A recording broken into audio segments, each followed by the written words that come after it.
Halo, perkenalkan nama saya Narastri. Saya memiliki sertifikasi sebagai asesor kompetensi BNSP. Di sini saya ingin sharing pertanyaan yang sering diajukan kepada saya, yaitu kalau ikut uji kompetensi BNSP, pasti dinyatakan lulus atau bisa jadi dinyatakan tidak lulus sih? Pasti dinyatakan kompeten atau bisa jadi dinyatakan belum kompeten ya? Nah, jawabannya apa? Ayo. Jawabannya adalah bisa loh kalau hasilnya adalah tidak lulus atau belum kompeten.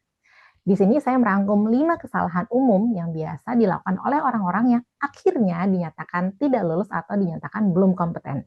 Let's go, kita bahas satu-satu ya. Oke, kita bahas 5 kesalahan saat uji kompetensi BNSP yang bikin jadi tidak lulus atau dinyatakan belum kompeten. Banyak orang ngira uji kompetensi BNSP itu pasti berakhir kompeten. Padahal beberapa kesalahan sederhana justru bisa membuat peserta dinyatakan belum kompeten loh. Kesalahan pertama, yaitu tidak memahami unit kompetensi. Banyak peserta yang daftar ujian kompetensi BNSP tanpa membaca tentang unit kompetensi, elemen kompetensi, dan kriteria unjuk kerja yang akan diujikan. Padahal ini wajib peserta baca dan wajib peserta pahami. Yang akan diujikan itu adalah hal-hal ini gitu. Jadi penting banget memahami 3 hal ini sebelum mendaftar uji kompetensi BNSP. Kesalahan kedua, menganggap uji kompetensi hanya formalitas. Apalagi nih, ini sering banget dialami oleh mahasiswa yang ikut ujian kompetensinya di kampusnya masing-masing. Banyak ya sekarang LSP yang di bawah universitas, sehingga mahasiswa itu daftar merasa pasti lulus gitu. Padahal kenyataannya enggak. Teman-teman itu harus belajar dan harus bisa menunjukkan bahwa teman-teman memiliki kemampuan yang akan diujikan. Oke, itu kesalahan kedua. Kesalahan ketiga, tidak menyiapkan bukti kompetensi.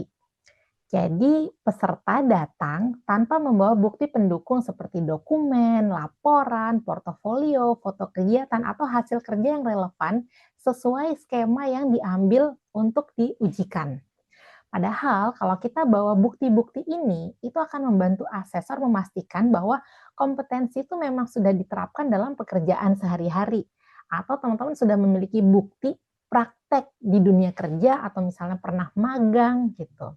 Jadi siapkan bukti yang relevan dan dapat dijelaskan saat ujian. Kesalahan keempat, menjawab pertanyaan terlalu singkat. Misalnya waktu ujian kompetensi ada soal-soal yang membutuhkan wawancara.